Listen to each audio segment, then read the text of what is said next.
Have you ever experienced a glitch in the Matrix? Well, if so, consider sending it my way. Just go to astheravendreams.com and click the button to do so. And of course, as always, thank you so very much.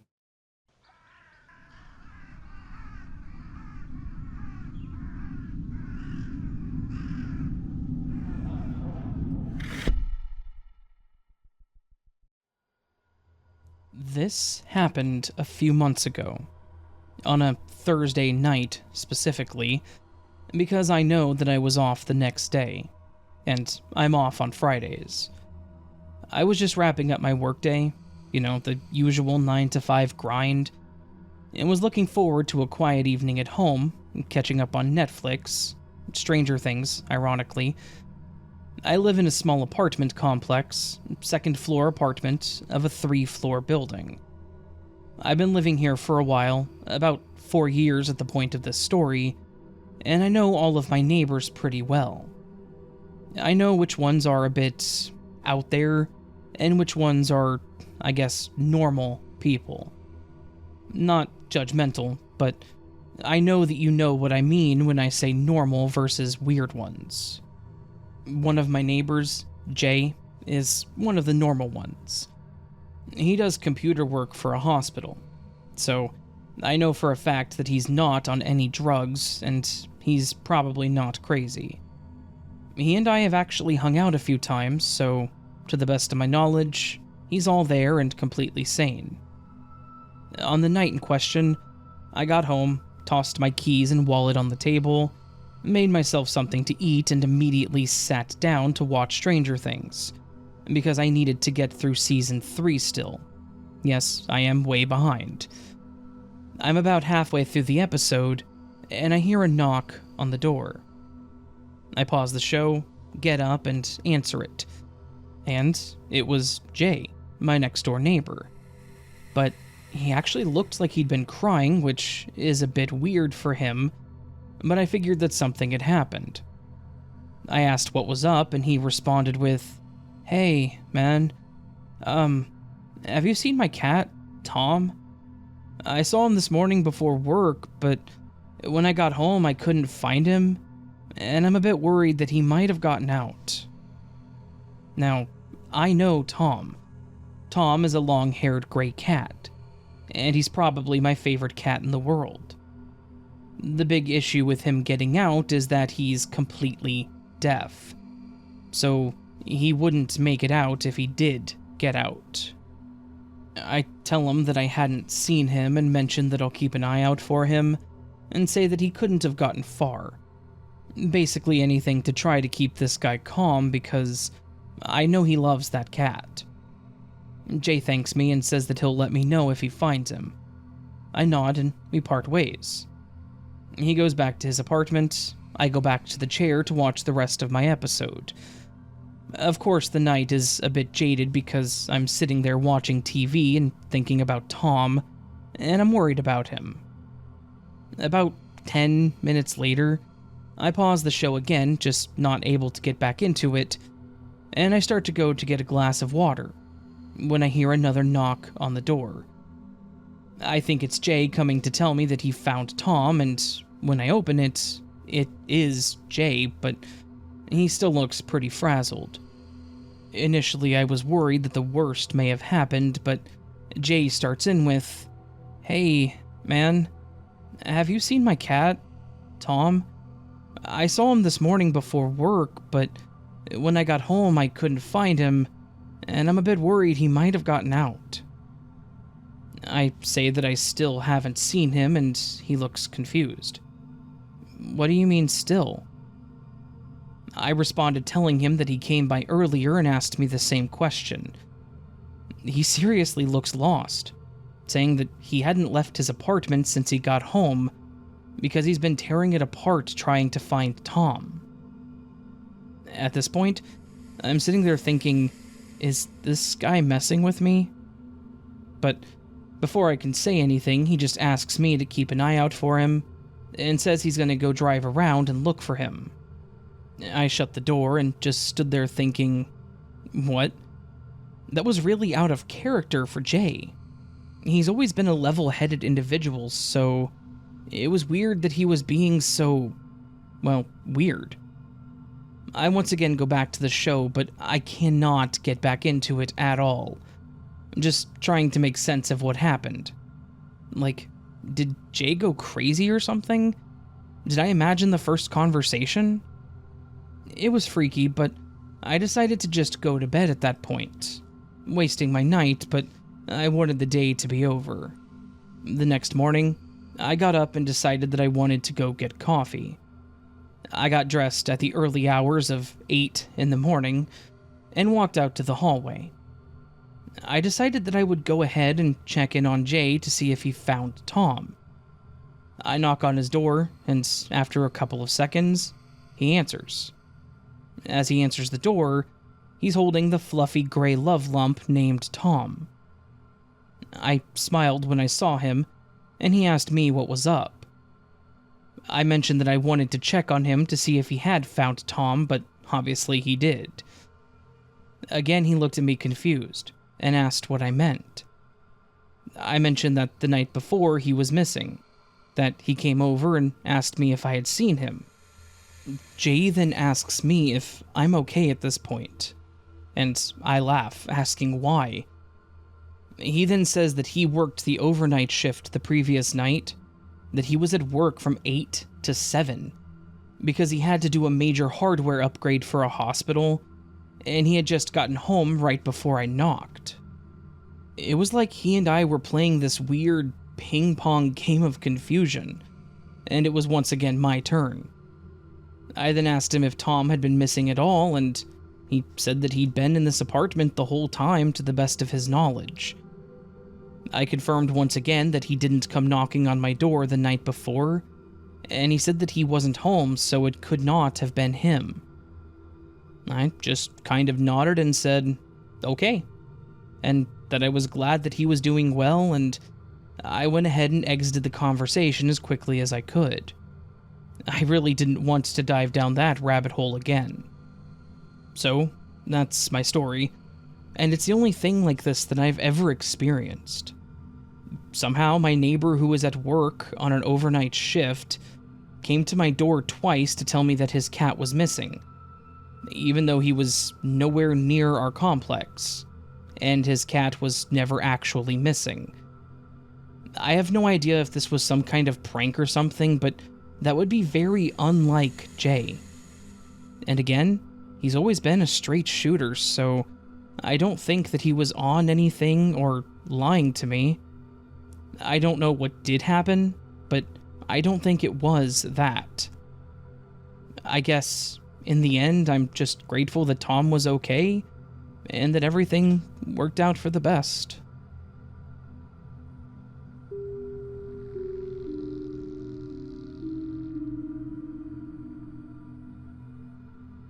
Hello, Raven. I've been listening to your glitch stories for a while now, and as soon as I started listening, I realized that I too might have had my own glitch in the Matrix experience when I was a child. I'm now 28 years old, and I had to be about 8 when this happened, but I remember the fear and confusion as if it was yesterday. Let me start by setting the scene. I was about 8 at the time, and one of my best friends lived just a couple houses down from mine, so we would hang out often. I went over to my friend's house and we played most of the day before it was time for me to go back home. My friend's parents brought me back home, watched me enter through the front door, and then walked back towards their house. I yelled from my living room, "Hey, I'm home!" No response. We lived in a fairly large house at the time, so when I first called for my parents and got no answer, I assumed that they were in their room or maybe the office. No, not there. We had our garage converted into a game room, and if they were in there, they might not have heard me, so I go check the game room. No, not there. I go from room to room, and each one is empty, and as I slowly start to realize I can't find them anywhere, I start panicking. I start frantically calling for my parents and going from room to room in a complete frenzy. As I said, I was 8 at the time and an only child, so I quickly started to go into full panic at the thought of being there completely alone and not knowing where my parents were. I go outside to the backyard and front yard to see if they're all out there, all the while calling out for them as loudly as I could. And at this point, I'm hysterically crying. I'm quite literally screaming out of my front door saying, "Mom? Dad, please, where are you?" I finally decided that I had to call my friend's house and tell them what was going on. Cell phones weren't really a thing that everyone had back then, so there was no way to call my parents. I call my friend's parents, and through my tears, I managed to tell them that I can't find my parents. And I'm scared because I know that they wouldn't have just left knowing that I would be coming home. My friend's dad says that he'll be right over to help me, and told me to just wait right there. So I do. I'm still crying and freaking out, but patiently waiting by the front door, so that I can be there when he comes to the door. However, I was panicking and impatient, so I go outside to see if my friend's dad had arrived yet, and what do I see? My parents. They're outside talking to the friend's dad and seem to be totally relaxed and unaware of the situation. I say, "Where were you?"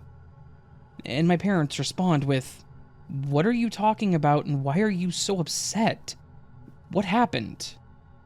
So I tell them that I've been searching all over for them. They have a look of complete confusion on their face as they say, "Honey, we've been here the whole time. We were in the house. We just came outside whenever we saw, insert friend's dad's name here, outside." I'm completely confused as I tell them that I had been quite literally screaming out for them and crying hysterically in the house. I tell them that I searched every single room, outside in the backyard, and in the front yard, and in the garage game room. Everywhere. All while I was yelling their names. They told me that they didn't hear a single thing, and that they were inside the whole time, only to have come out after my friend's dad rushed over. They tell me they heard me come in, and they thought that I knew they were there. I've asked my mom and dad about this now, as an adult, and it's always the same answers. We were there the whole time. They even laugh when they remember the story because they thought that it was funny that I was freaking out badly enough to call my friend's parents, all the while they were right there. This makes no sense to me at all. How could they have been in the house and not heard my cries and yelling? How is it possible that I yelled for them while searching each room of the house, and yet they claim they heard nothing? It was a large enough house, but only 4 bedrooms, and it was a single-level house. So there couldn't have been any way that they would not have heard me, and there couldn't be any way that I missed them in the house. How could they have gone outside to the front yard when my friend's dad came over? How would I have missed them when I was waiting by the front door for him to come over? None of it makes any sense at all. I've tried to come up with some explanation for this, but I have none. So, was this a glitch? A time skip? Just what? Or did they really just not hear me and I somehow didn't see them? I haven't really had any other glitch experiences, and for that I'm thankful, because that one experience was enough for me.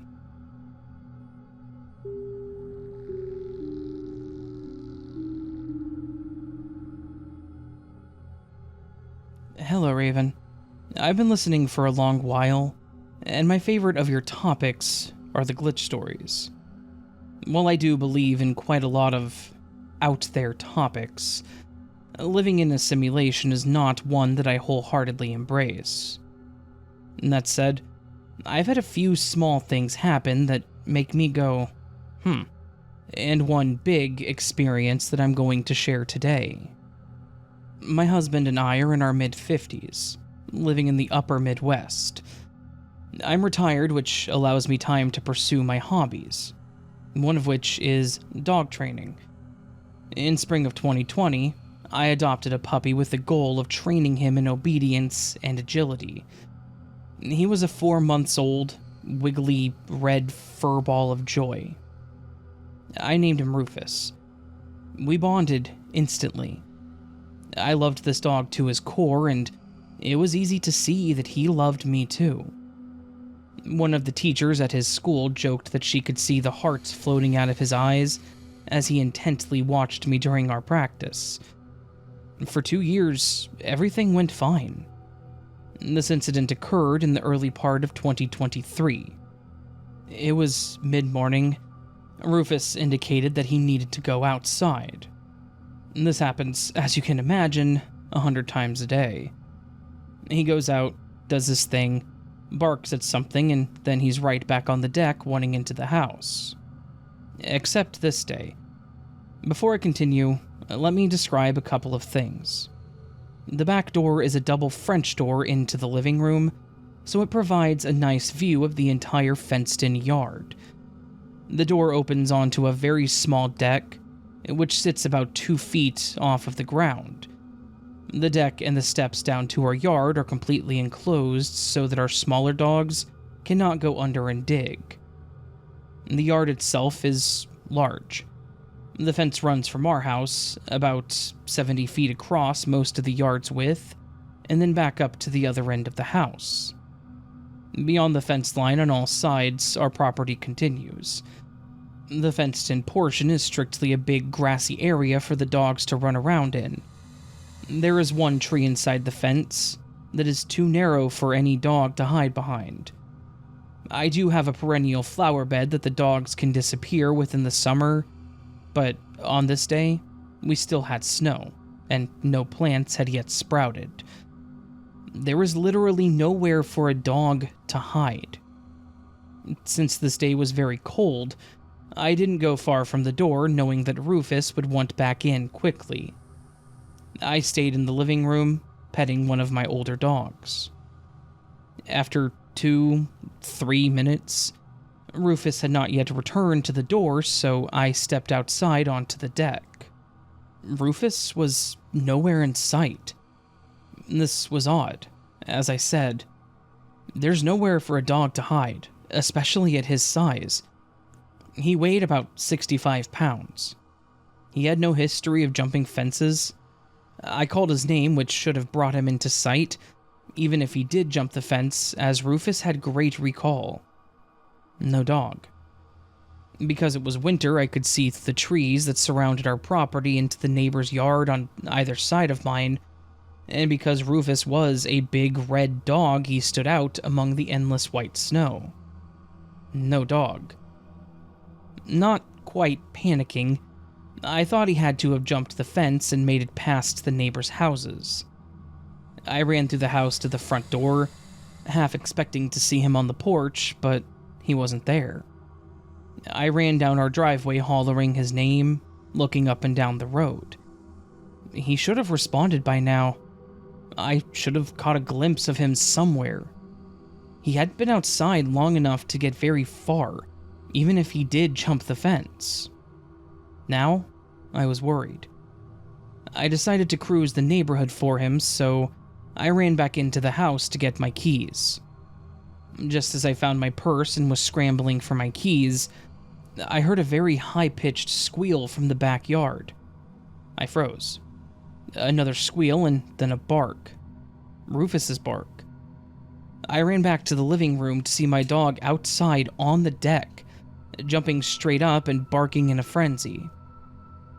Under normal circumstances, Rufus will stand at the door and give a bark. I open the door and he just trots inside. He is never left alone outside long enough to cause him to get overexcited like that. The way he was jumping and barking was the way he acts when he's been separated from me for a few hours. I opened the door, and Rufus jumped on me, something he is definitely trained not to do, barking, wiggling, whining as if I'd left him alone for hours, not just a few minutes. I could not, and still cannot, figure out where he went that day. He was most definitely not in our yard. I walked the fence looking for escape routes, and prints beyond the fence to prove that he had jumped over. There were none. My dog literally just vanished for a few minutes that day. The scariest part of the story began a few days later, when my sweet dog attacked one of our small dogs, without provocation. The other dog wasn't injured, and it was assumed to be a one-off and we would move on, but no. Rufus underwent a definite personality change after that incident. He became exceptionally aggressive. It escalated rapidly, and attacks on our other dogs would occur with no rhyme or reason. Ultimately, one early morning, Rufus attacked me in a violent and unexpected fit of aggression. The act sent me to the hospital, and my beloved boy was put to sleep. Our vet said that Rufus had a previously undiagnosed brain lesion that caused the extreme change in personality. I agreed, but silently wondered what really happened the day that he disappeared and reappeared.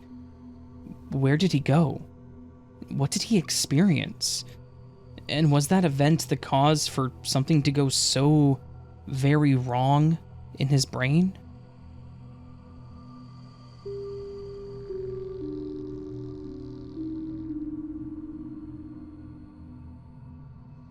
Hi. I've been a huge fan of your content ever since I found it while looking for something interesting to listen to. And your Glitch in the Matrix stories have always been my favorite. I was thinking while watching one of your videos about if I've ever had an experience, and I realized that I may have one. So, at school, or just when I'm on my phone, I often look at the time, either to see when I need to get the next thing done, or just to check and see what time it is. This has happened multiple times, especially on my school computer. When I look at the time one time, and then when I double check, it's a completely different time. For example, when I was in a first period study hall once, I checked the clock to see when the class ended, because I really didn't like the teacher who ran the study hall. The clock said something like 8:15. When I checked back only a few seconds later, because I get anxious and double check the time like 20 times before I'm sure that I've read it right, it read 8:09. I was really confused, and I stared at the clock for a few seconds trying to figure out what happened, or if I just somehow read it wrong. But no. It's also not like this is a one-time thing. It's happened many other times where I'll look at the clock, and it reads one thing, but when I look back at it only a few seconds later, it's a totally different time. It makes me wonder why this happens. Is it just my eyes playing tricks on me? Or is it something bigger?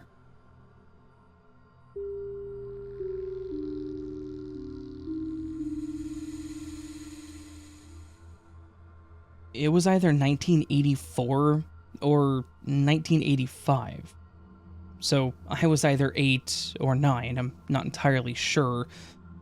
I had the most frightening nightmare that I've ever had in my life. Sometimes, as kids, we would share stories about our scariest nightmare. My brother and sister knew of this tale as well, which is important because there are other people who realize the impossibility of what happened about 17 or 18 years later. In the nightmare, my family was driving down a narrow highway. A weird old truck, which was driving crazy, tried to pass us, and caused our car to slide into the ditch, causing some kind of tire problem. While my dad was fixing the tire, me and my brother played catch with a baseball out in the grass. My brother threw the ball as hard as he could, and I missed the catch. The ball fell into a culvert that was sticking out of a church basement at a 45-degree angle. I began to crawl down the dark culvert to try to retrieve the ball. I looked back and my brother was just there standing and watching silently. I felt around in the darkness, and I finally found the ball. And as I looked up into the darkness, it was as though my eyes were adjusting, and I could start to see what looked like shapes of faces sewn into the walls. I quickly looked back and the culvert went black. I could suddenly hear what sounded like thousands of high-pitched screams all around me. When I awoke, the cat was on my chest, digging its claws into me, which was really strange. Maybe about 17 or 18 years later, I had some encounter with a weird manipulator, but that's another story. I remember that he ended an email to me with, "Jeepers creepers, where'd you get those peepers?" for no apparent reason. Then, one day, me and a friend were looking for a movie to rent, and I saw one called Jeepers Creepers. It reminded me of that weird, manipulative guy. For some reason, I felt compelled to watch it after that curious message went through my mind again. I haven't seen it in years, but I believe the movie starts off with someone's car being chased by a big old truck, like in my nightmare. And then there's a creepy old church that looked exactly like in my nightmare. The alarming part was the culvert that goes into the church basement at a 45-degree angle. That's a very weird coincidence. The character in the movies goes down into the dark basement, and they see face skins of victims. However, there aren't thousands of screams in that movie. The similarity was very close and quite startling. My brother and sister noticed the match to what I've told them in the past about that nightmare also, and they find it really weird too. The troubling thing is, it wasn't the only time a nearly impossible coincidence emerged. I've learned to keep these things to myself, and I've yet to make any sense out of it. Was this a glitch? Did someone else have the same nightmare and make a movie out of it?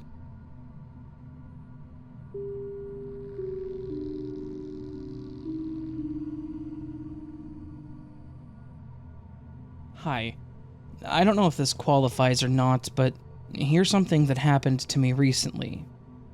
I'm a flight attendant, and I was on an overnight in a hotel and had to be back in the lobby to start my new day at 3 p.m. I'd gone down and had lunch with my coworker, and it just didn't feel right all day. It was just dragging. I didn't really eat, just sat and talked while he ate. We went back to our rooms for the rest of the afternoon until it was time to go to the lobby. I'd been working on a diamond art painting and was watching the time. I was listening to your Glitch in the Matrix stories, and I would occasionally glance at my smartwatch and it would say 2:15. It never occurred to me that my watch repeatedly said 2:15 every time I looked at it. I just thought I had plenty of time. I had YouTube playing on my smart TV, just listening. Suddenly, the TV turned off. I thought that was weird, and I looked at my watch, and it said 2:15. It occurred to me that it had said that the last few times. And the hotel's TVs are set to turn off at checkout time. I looked at my watch again, and the time switched from 2:15 to 2:59 right in front of my eyes. Like, it turned to the correct time when the glitch video stopped playing. Needless to say, I got in my uniform and threw everything in my suitcase, and was downstairs within 3 minutes. But that's the one time that I felt the Matrix glitched on me.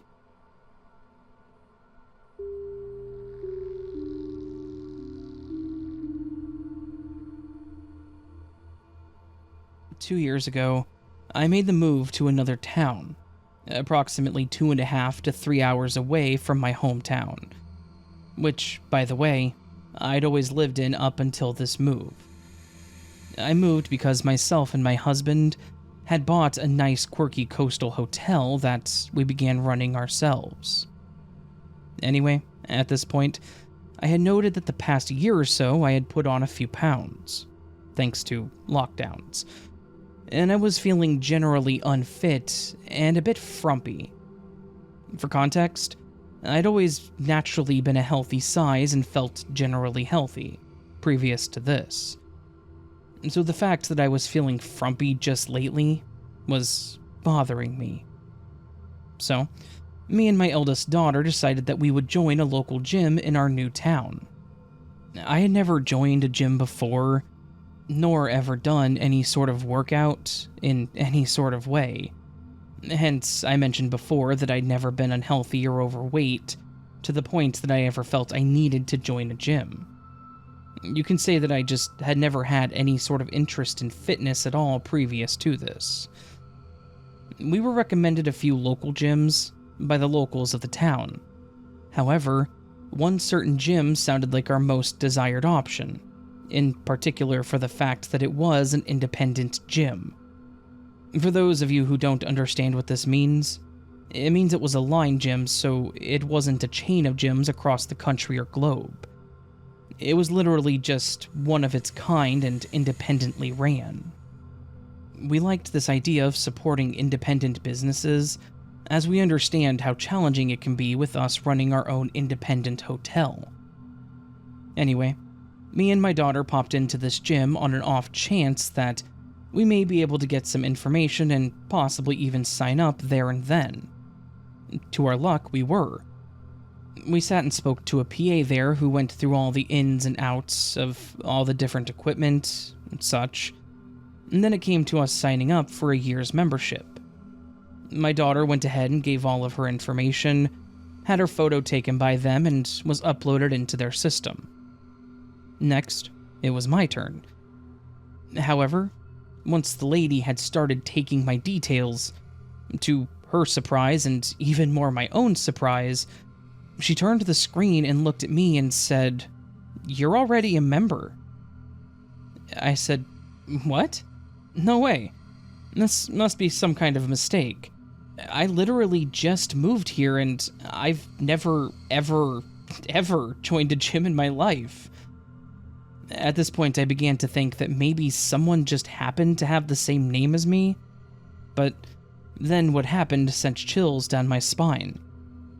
She turned the computer screen around to me to show me that I was indeed already a member of this independent gym, and had been for around 3 years.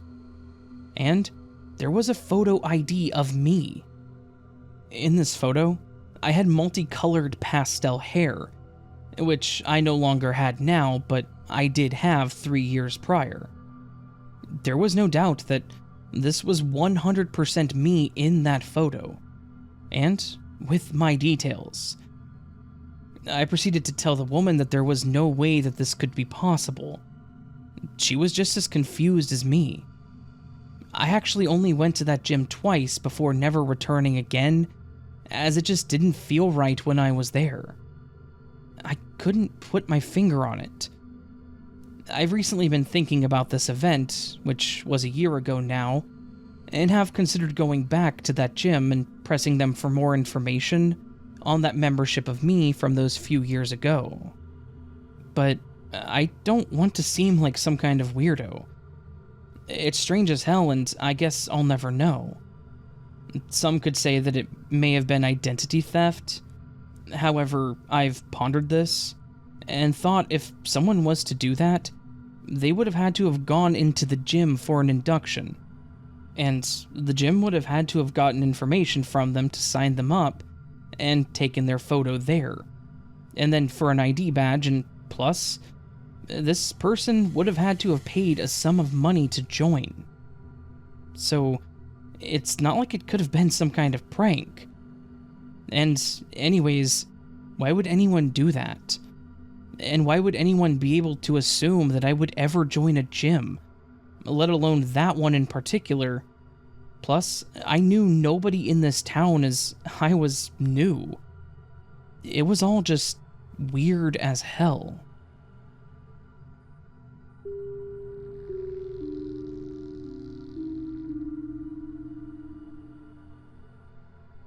So, I've been contemplating about writing this for a while, but I experienced something very strange years back, and I do think that it was a kind of glitch in the Matrix worthy of this sub. The story starts in a different country from where I currently live.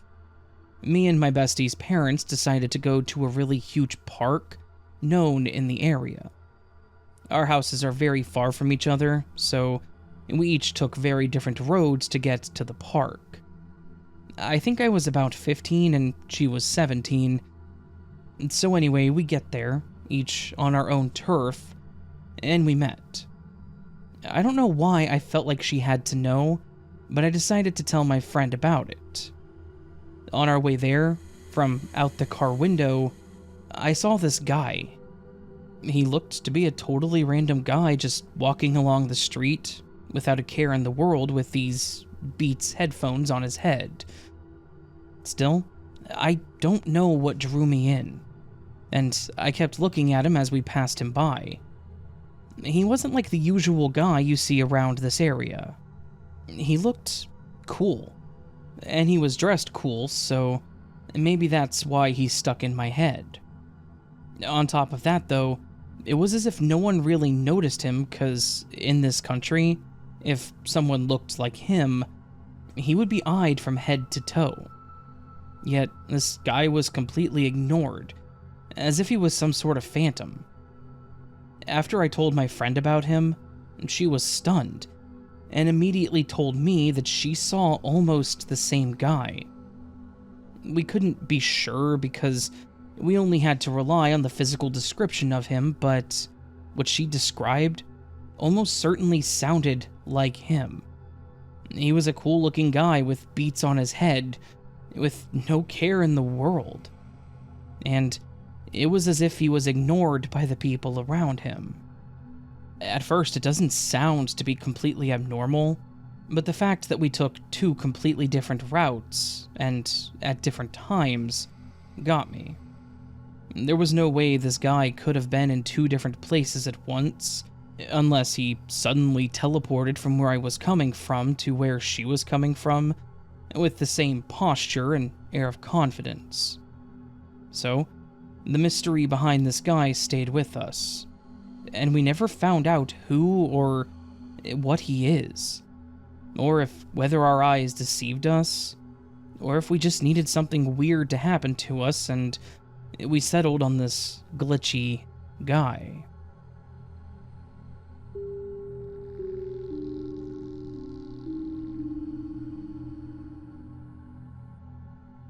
So, this happened a few months ago. I was sleeping over with some friends. I'd been laying down fully awake with my clock showing 10:33 p.m. My friends were talking, so I decided to stare at the roof in boredom. Only a few minutes passed, or at least it felt like they had. I looked back at the clock, and it read 2:07 a.m. I was shocked. My friends were asleep and the lights had all turned off. I got out of bed to check the other clocks in my house, and they read the same. So, I went to the bathroom like I usually would in the night, and froze. In terror, I saw that the mirror was frozen. I moved around, but my reflection stayed the same. Terrified, I went running out of the bathroom downstairs to call for my friend, but my phone was dead. It was a foggy and misty morning, which shouldn't have happened, because the weather was supposed to be sunny all morning. Horrified, I just went to sleep, and I woke up to my friends hitting me with pillows. I got up and saw that it was sunny and clear. My phone was fully charged and the clocks were all working again. This experience scared me quite a bit. It was as if time had paused, or I was in some other dimension for a few minutes. Anyways, thank you, Raven, for putting this in your podcast. I love your podcasts, and I listen to them every day.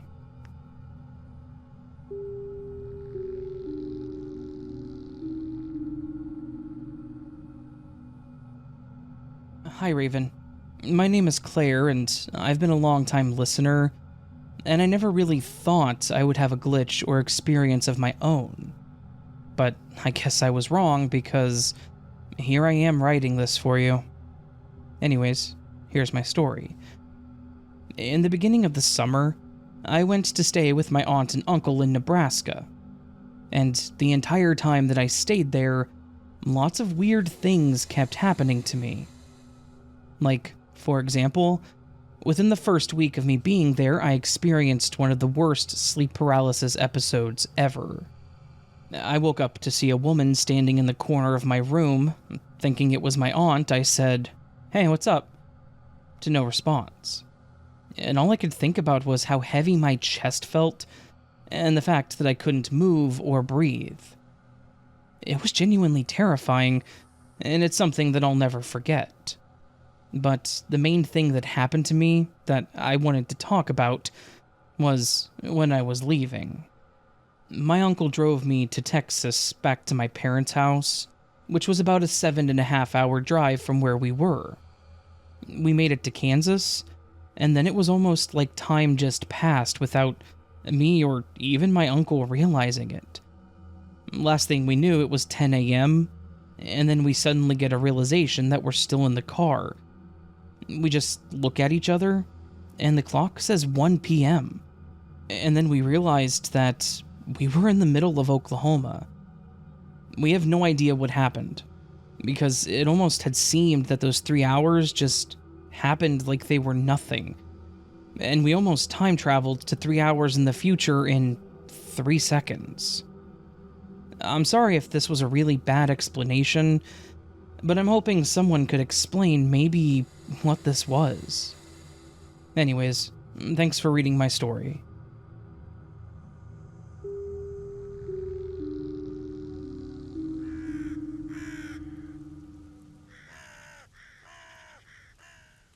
So that, my friends, was this week's collection of Glitch in the Matrix stories, a collection of strange, weird, bizarre, and sometimes even kind of terrifying stories that, I don't know, I guess tell us all about our simulation, how things can be weird, how truth is stranger than fiction, how The Matrix was a documentary? I don't know. Someone call Keanu Reeves and ask him. He has the answers, I suppose. Or maybe he doesn't. Maybe that part was a lie. Damn. Anyways, I hope you all enjoyed this collection of Glitch stories. I know that I did. Good stuff. A lot of strange connections between the stories. Again, what's weirder is these ones were all submitted to me. Except for one. One was from Reddit. But for the most part, they were all submitted to me. So multiple listeners have been having glitches involving time over their life, or their pets, or other things. But my point is, these stories come together as I get them, obviously. So some weird connections, some weird stuff. Yeah. Hopefully you all enjoyed this collection of stories. If you did, please do hit that thumbs up button. It helps way more than I could ever express. If you're new to the channel and liked what you heard, consider subscribing, as that also helps way more than I could ever express. You can also join Patreon or memberships to get early access to content like this or other things, depending on what you sign up for and how you sign up, or you can do super thanks to the channel, which is just a little thank you to the channel. I don't know if super thanks help the channel get pushed into the algorithm, but I would assume so, right? Like Google likes money, so I'm assuming they do. Anyways, the other thing you can do is leave me a comment.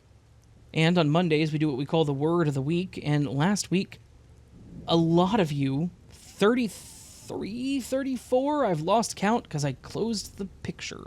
Anyways, over 30 of you left me a comment, which is always a good problem to have because I start to run out of room. And it's just amazing. Of course, on the screen now and several moments prior to now is the collection of comments I got for the Word of the Week last week. Again, so very many of you. And again, thank you. Thank you. Thank you. I cannot say thank you enough to you for this. You amazing people went above and beyond with these comments, and I am appreciative. So, now, I've been giving you guys some fairly simple words these last couple weeks. At least in my opinion, they've been fairly simple. So this week, we get a really hard one. I'm going to remind you again that these words were all given to me by you guys like 3-4 months ago. So if you don't like the word, blame whoever commented it, not me. That is right. I did that so that I could shift the blame. And you all fell for it hook, line, and sinker. Anyways, the word of the week this week is defenestration. defenestration. It is a noun. It means a usually swift dismissal or expulsion, or a throwing of a person or thing out of a window.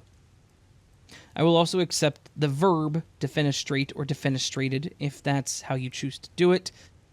I don't know if many of you will comment this one, but I implore and challenge you to give it a shot.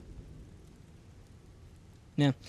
Anyways, friends, hope you all have a beautiful day. Hope I do see you again here very soon. I hope you come back.